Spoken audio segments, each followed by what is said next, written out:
Hi, my tubies, my Teletubbies. It's me, Sheila Truelove. And the reason why I am making this film here today is I hear so many people say that the way a lot of the children turn out, it's because of the fact that they didn't have good parents. But I have several people who are like this guy, Carlos, who he had amazing parents. He had amazing parents. And listen to his story.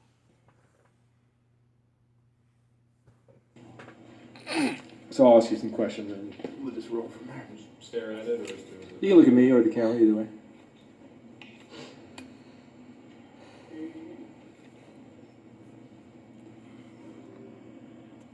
All right, Carlos. Carlos, where are you from originally? Where did you grow up? Bethesda, Maryland area. How was your family? Your childhood was good? Yeah, it was great actually. I actually grew up with, it's ridiculous, with the Bushes in the White House. So I had a great childhood. What do you mean? So the George Bush's sister, Dora Bush, which I don't have too much information, but basically they moved into our block and she had two kids, and my sister and we're the same age as her son and daughter, and we became like best friends, and I literally grew up in the White House. I had Secret Service protecting me until I was like 14, almost, Wow. yeah, in high school. Literally, yeah, swimming in the White House pool, and it's just, so yeah, had a great childhood, both parents there, they fought a lot, but it was nothing, like, yeah. So, No, sorry. No, that's very, very, yeah, very random. Where'd you like go after you left your parents' house? I've been off and on for years. I've held jobs and been in my own places, but I'm 36, about to do 37 in June, and I'd say for the last like 10 years off and on, I've always been back and forth, at one of my parents' houses, or until they sold the house in Maryland. But I moved to New Orleans, lived there for like 15 years or 12, 13 years, so it's a I don't know, back and forth. But I've basically been, up until about 3 or 4 days ago, and that's, ask me some more questions, I just kind of gave up because I've been just taking, using, stealing from everyone, family, friends, wife, is not to be ex-wife. And I just, yeah, I don't know, I'm kind of making just a conscious decision, which I think is. Now, keep in mind, you heard him say that he was pretty much raised up near the White House, or he had like the best of parents. He had parents who were pretty much enablers, if you want my view, but he came from a good household. He came from a very good background. So this only goes to show people can't always say that it's the parents' fault for the reason that these people grow up or turn out to be the way they are. Because I know several people who were in the organization when I was a part of the Jehovah's Witness cult, and I saw parents who were amazing parents. And yet, I saw how their children turned out. Their children turned out crazy. Jasmine, Shadrach, uh, Lucy. I know another girl named Lourdes. They had the best of parents. The best. Well, maybe not Shadrach because his mom did have some issues, but the rest of them and several people, they came from, what about Brian, Andrea, Jerome? They had mom and dad. The best of families, the type of families that people would look at and envy. And their children came out wayward. They end up selling drugs, on drugs. Some of them are dead now, but they came from excellent parents. The Bible, and even for people who have parents who may have had drug problems or alcohol problems, their parents still gave them good advice. Stay in school. Don't end up the way I am. Don't do what you see me doing. They gave their kids good advice, and don't sit here and tell me, well, kids learn by what they see and they follow example. Well, how come he's on crack, crazy like hell, on Skid Row? Why didn't he follow his parents' example? Like so many others that I mentioned, how come they didn't follow their parents' example? And in the Bible, it don't say follow your parents' example. It says to be obedient. That means to listen to what they're telling you. Listen. The Bible don't say follow. different than, most, or some people, I don't know, are addicts, to actually be out here, because no matter what I do, my parent or my dad actually even went the total opposite of the, like, beyond enabling, where he's like, you can smoke and do whatever you want, basically I'll give you money, and I still stole the second I didn't have something. Wait, what is your drug? Crack. Crack. How long have you been using crack? Now you see how his father was sitting up there trying to hang on to his son? Unfortunately, he was enabling him. At the same time, the father was saying you could smoke, you whatever. His father even gave him money. And guess what? He still stole. So, and I always keep thinking about Jehovah God is the greatest parent of all. Jehovah was the greatest parent, is the greatest parent of all.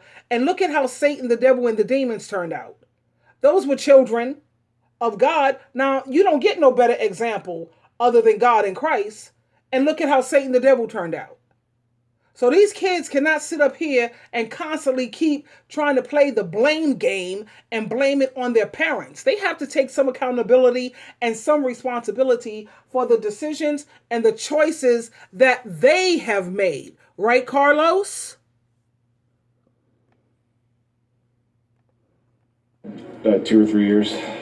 Yeah. How'd you get introduced? I was doing cocaine, and I went out. I was in New Orleans, and basically I was looking for it and didn't have any. And somebody walked by my house, and it was a prostitute. And I asked her, "Hey, do you have any coke?" And she said, "No, but I got crack." And I was like, "I'll go try it." And that was it. Is there a big difference between the two? It's night and day. It's like, at first, I don't know, maybe it affects my brain differently because I've talked to people about it where they're just like, how does that even make sense? But it's just like it's a night and day, just like a melting, warm, just perfect, I don't know, euphoria. What is can you describe the sensation? So it depends on how you do it. There's different ways, but it's really just like anywhere from like a 3-second to, I don't know, 5 minutes, sometimes 20-minute high of just like a warm, it's such an all-in thing. It's just like a euphoria, but it's just, I don't know if like ecstasy but it's like, to me, it's times a million. I've done pretty much everything except for heroin. I've snorted, but I've never shot. I don't like needles. But the crackers, it's just this warm, just like takes. Now he sat up here. Wait a minute. I'd say for the last like 10 years. Wait a minute. Wait, what is your drug?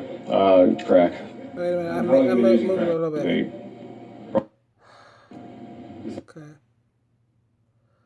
Okay. It's just, I don't know if like ecstasy but it's like, to me. And you got to keep in mind the way he's describing crack. This is how it made his system. Everybody's body system is different. Because I've seen people messing with crack, and I know what that's all about. Trust me when I tell you. I've had my experimental times in my life, baby, please. No. I've seen people geek like crazy. They get this huge paranoia. Then you fall into this heavy-duty depression. It is so not worth it. You damn got men sitting up there selling their behinds, and they're not even supposedly gay.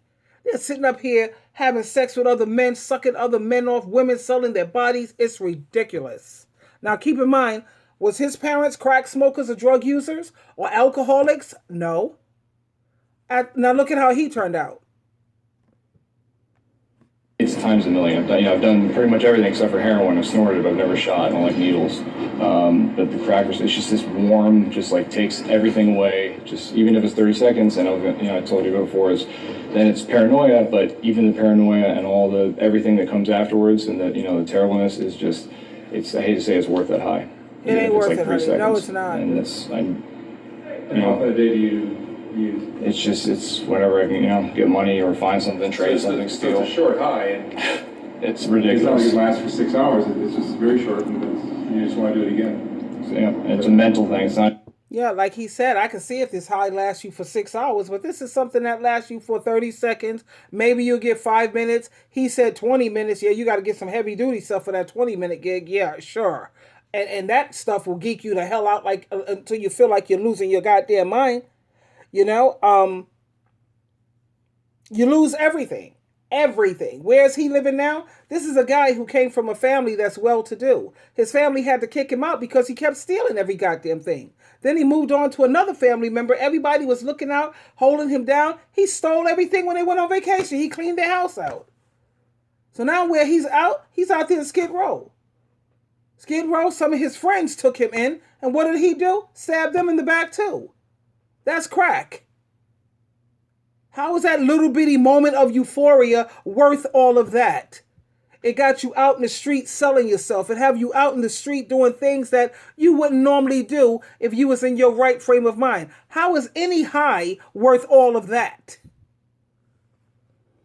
And really, it's you go through mini withdrawal, but it's all mental. It's not like heroin, which is physical, and which is crazy. I mean, I'm very self-aware of that. It's just, it's just that high is worth all the shitty days and pain, and it sucks. I'm sorry. It's just. I have people, my dad, mom, sister, friends that I basically in the last week just got kicked out my friend's house because I pawned and sold pretty much everything he owned while he was on vacation. Same with my dad. He was letting me live in a van, and it's like even if they give me money, I'll take 20 out of the wallet and then. Was this kind of devious behavior a part of your personality before? No, that's. I don't think so. I mean, it's just I didn't realize. To me, I'm definitely an addict. I've been to rehab twice. I feel like if I'm sorry, man. I apologize. It's just I know I'm going off random tangents all over the place. I feel like anything that I don't think I'm a bad person. I just think it's like everything that I've done, and I didn't realize that I was really addicted until they started, using crack about 2 or 3 years ago. But I'd, done everything except for shooting up heroin, and I realized everything that I did, whether it was stealing, stole, laptops, things like that. I got called, arrested. I'm just stupid. It was to get high, and I guess I didn't really think about it until a couple, So so I was, I guess, in rehab the first time, but. And you've had jobs before and stuff like that? Yeah, Yeah, working for Cox Cable. Yeah, and I recall, my ex-husband, how when I had to kick him out and I got a divorce, and once I divorced him, he fell back onto the crack scene. You know what I'm saying? And he's a mess. He looks a mess. He's skinny as all hell. The last time I saw him, his pants was 5 times too big. His hair was undone. He had a dirty do-rag. He went back to looking like a bum from day one. He fell all the way back down to the bottom. He looked terrible. Clothes was dirty, food stains all on his shirt and his jacket. When he came into my house the last time, he didn't even want to take off his shoes because, normally you come in my home, I have carpet. I want you to take off your shoes. He was embarrassed to take off his shoes, and when he did, you saw his socks was filthy. He had holes in his socks. He looked terrible. Everywhere he goes, he ends up getting kicked out. The last landlady that he was with, she was forced to kick him out. This woman gave that dude 4 chances. He was bringing drug dealers in her house. He was bringing crack whores, women who were homeless, bums. The woman said, the landlord said, I was shocked at him. The type of women that he brought up in here, they were so filthy looking. They were trashy looking women. He had them all throughout her house, all up in her kitchen. If the other tenants in the house was complaining, she was forced to kick him out. She even had to go inside and get a broomstick where she thought he was going to try to raise up on her. So what happens? These 2 older Caucasian people, they were nice enough to take him in, came down there with the truck or whatever, helped him move his stuff, moved it into their home, trying to give this dude a break. I told you a lot of people feel sorry for him because he has disabilities with his arm, and people take pity. Guess what he did to those old Caucasian people? That was so nice to him. He started fights with some female, crackhead, alcoholic, junkie person that he was dealing with. The town's whore, the whatever. He kept starting fights with her. The police was constantly called in and out of the place. So the old man, he ends up in the hospital. And the old woman, she goes over there to see her husband. This is the old couple that took him in to show him some pity and some mercy. Guess what he did? He stole from them. He stole the woman's purse and stole their money. Keep in mind, these are old people. They're like, what, 70? In their 70s or 80s?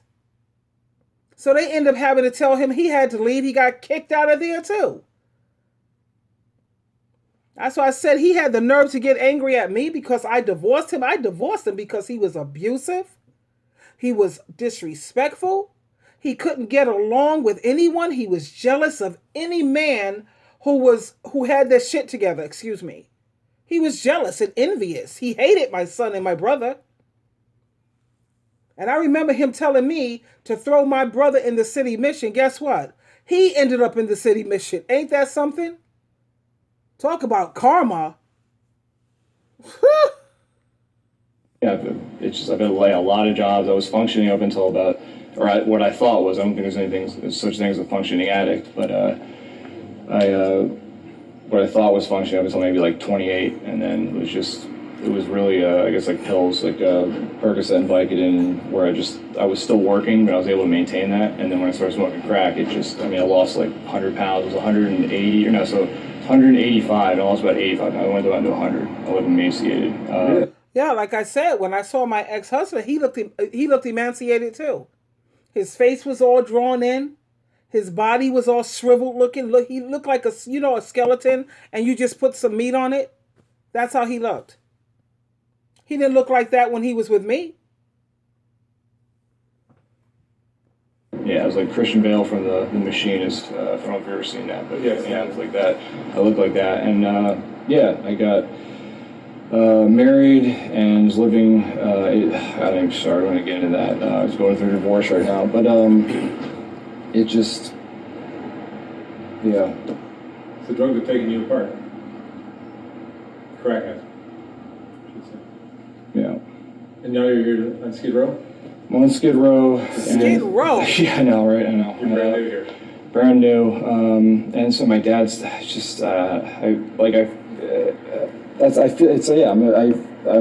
a piece of shit, to be honest. That's, because my dad's bringing me food and still gives me, $5 here and there, and he knows. And it's, if you go to Al-Anon, it's enabling, they say. It's very enabling, but I know it sucks. I'm choosing the high over literally everything in my entire life because I just gave up. And it's supposed to, it's, yeah. And I'm sorry, I'm normally, I don't know, I feel like I do usually a little more articulate. I've just used this morning and, I guess it's still kind of, And so where are you sleeping now? So I got a tent. Well, that's the thing too. Is it's not really, most people. It's like a speedy high. Get the heart racing. But me, it's more of a mellow. So I actually do. It's just afterwards. The paranoia is insane. But it's like when I get out of that paranoia, I'm just looking for the next hit, and that's it. And how much does it cost you a day or a week or whatever?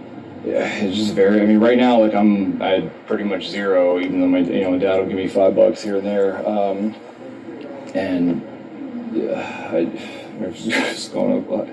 YouTube is give me chairs, sleeping bags, things like that. I've just traded everything in the last 2 days. So I have I have everything I need at bare essentials to sort of survive and not freeze to death. But I've pretty much traded everything, and because I really haven't figured everything out. But it's just I don't know. I traded was a little chair, God, so it was just whatever you can for money. Yeah. How far do you think you'll go to get money for the drug? A lot of guys, straight guys, will end up having sex with guys for money. Yeah, that's the thing. I'm straight. I've never done that. I don't think I will. But this is what I was telling my ex too. He was telling me how he ended up sleeping, having sex with other men. He said, yeah, but that was because I was on drugs. Yeah, I know a lot of guys that mess with drugs and crack and all that haven't gone that far. Like you hear this guy here. He said, no, I haven't done that yet. He's heterosexual. So I'm like, yo, for my ex to be sitting up there being sexual with men, I don't care if he's a top, a bottom, a receiver, a giver. You busting nuts with another man, honey. What does that tell you you're all about? It has nothing to do with no drugs. Because you have a lot of dudes that got caught up with this drug thing and they will not go that far. as you see right here. Yeah, I don't know. I've heard a lot of stories like that. You know, It's like you do things you just never, ever would have done before. yeah. Yeah. Do you think there's any chance of getting clean? I mean, this is what I'm saying. I feel, I don't know. I've been clean. I mean, I was just clean for 5 months, and it's just, I don't want to say, because I feel like if I say I'm making a conscious decision to choose that high over everything, what it is, the drug has me. Clearly, I understand that. Like, I just, it's not like, yes, I've been clean. I've been clean for years. And I don't know why, for whatever reason, I guess it was before crack, but for crack, it's only been 3 months and 5 months, maybe like 6 months max. You know, I'll go to meetings. So you see what he said with the other drugs, he let them go for like years. But with this crack, he can't pull off past 6 months. My ex, he was clean for 8 years. Why? Because Jehovah God and Jesus Christ used me to help inspire him and motivate him. He would have never stayed clean for no 8 years if he didn't have me in his life.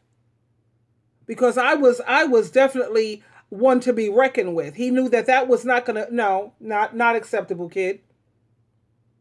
And he had Christian meetings he was going to, and he was having Bible studies. He either had to do that or he would have been kicked out a long time ago.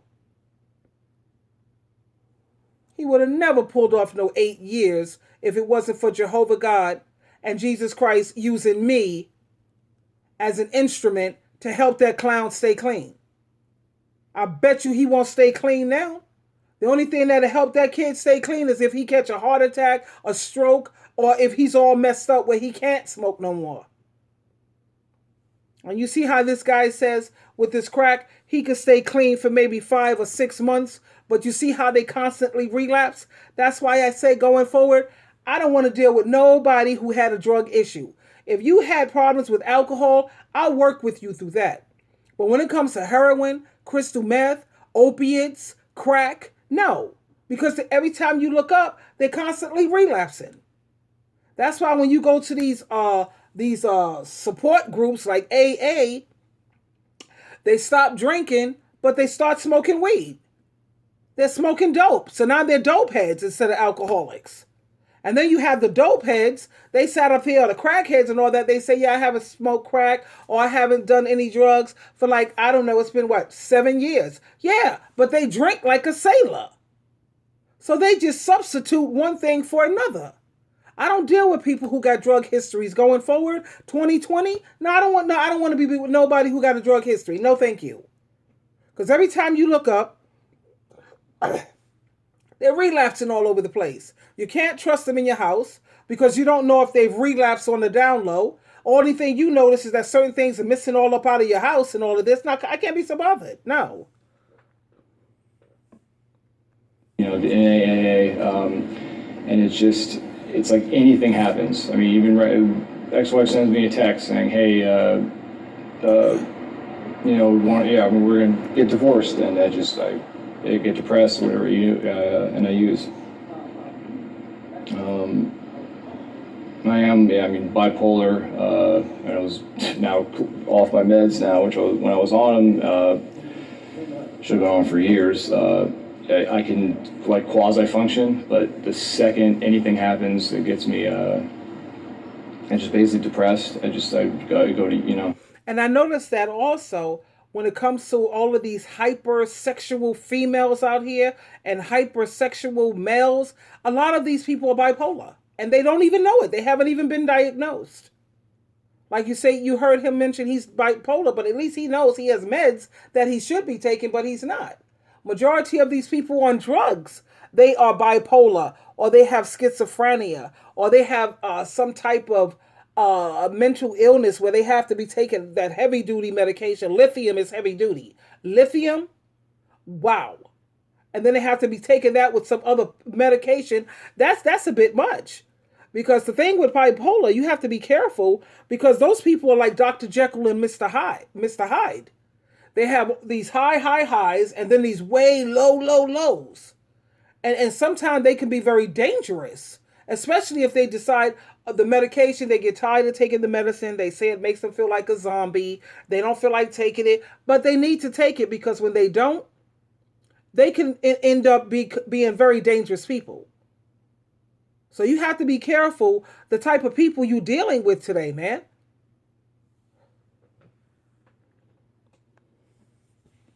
To use, and yeah, that's basically what it is. I've given up to the point of where like this is kind of fucked up. I'm not going to kill myself because it's when people say kill yourself, they say it's selfish. I feel like if somebody's in that much pain, they do that.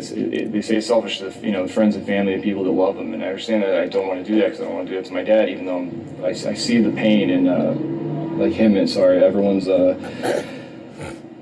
like faces.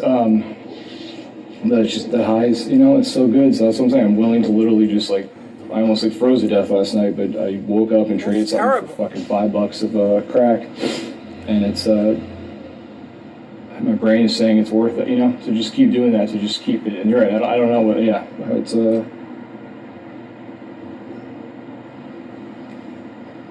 sorry, and I'm I just. So like the holidays just passed, Christmas, Thanksgiving, did you spend? Yeah, like I'm saying, when they say that drugs is the devil's candy, it definitely is the devil's candy. That's the devil's chemical candy. His chemical, that's Satan the devil's chemical, whatever.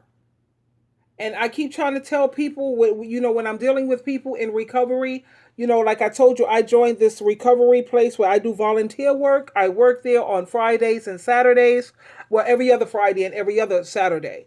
And I talk to some people, and the secret to kicking drugs, I don't care what type of drug it is. People can say I'm corny, goofy, or whatever. No, I know the secret.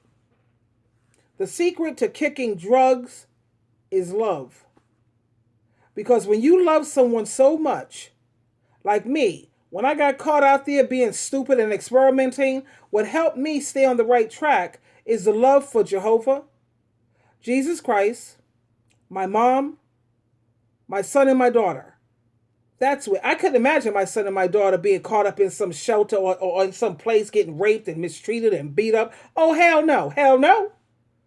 No. Sheila said, you know what? The hell with that crap. No. And my mom, she put too much work into me for me to end up being a bum on Skid Row or just a bum. My mom loved me so much. And I know how Jehovah God and Jesus Christ feel about me. Without Jehovah God's support and Jesus Christ's support, I don't have anything. They are my foundation. So when I thought about how I could lose all of that and the love that I have for them all, Jehovah, Jesus, my mom, my kids, nah, man, that was no fair exchange. Super drugs for all I'm going to lose. No. And then you lose all of these wonderful people and wonderful everything. And what do you gain out there? You gain a bunch of bums, cutthroats, backstabbers, nobody you could trust. Everybody's everybody's corrupt. Everybody is freaking narcissistic. They're beyond narcissistic. They're psychopaths, narcissistic. They're predators. They're out there looking for prey. You're going to lose all the good things in life to gain what? Come on now. We got common sense here. Like I told you, I'm a Capricorn. Practical, sensible. Things have got to make sense to me. That's craziness.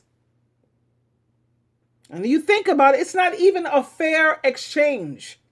But the secret to kicking that is love. And you have to understand, they say that that's the devil's candy. What is the devil? The devil is a spirit. We're flesh and blood. It takes a spirit to kick a spirit's behind.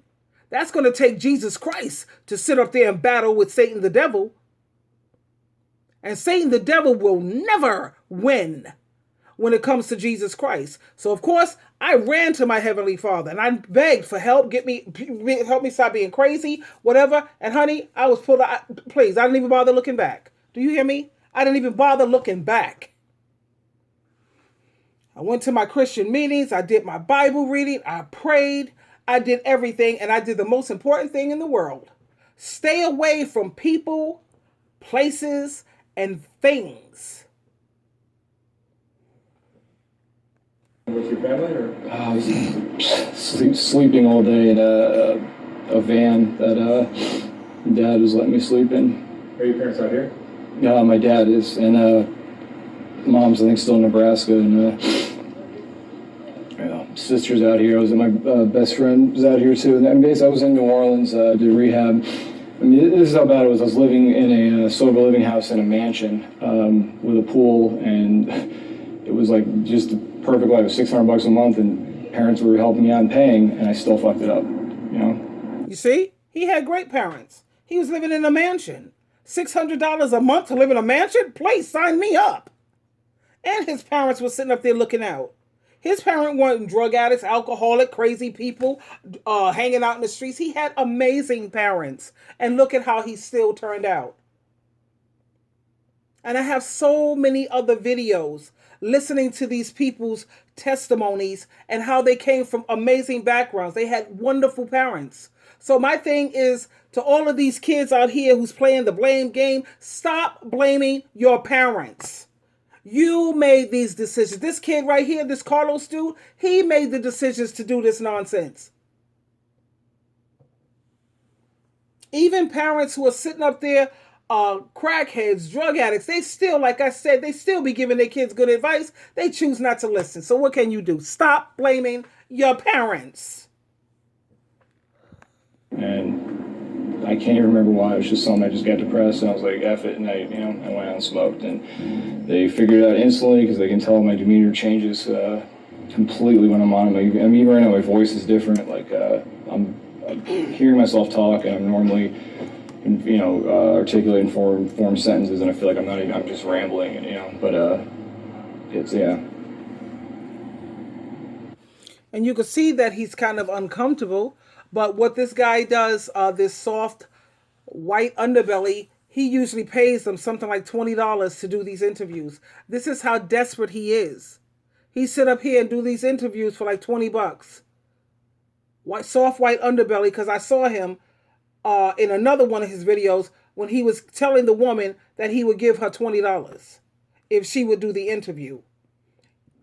And they're heroin addicts, cracked out. They'll do anything for money, anything.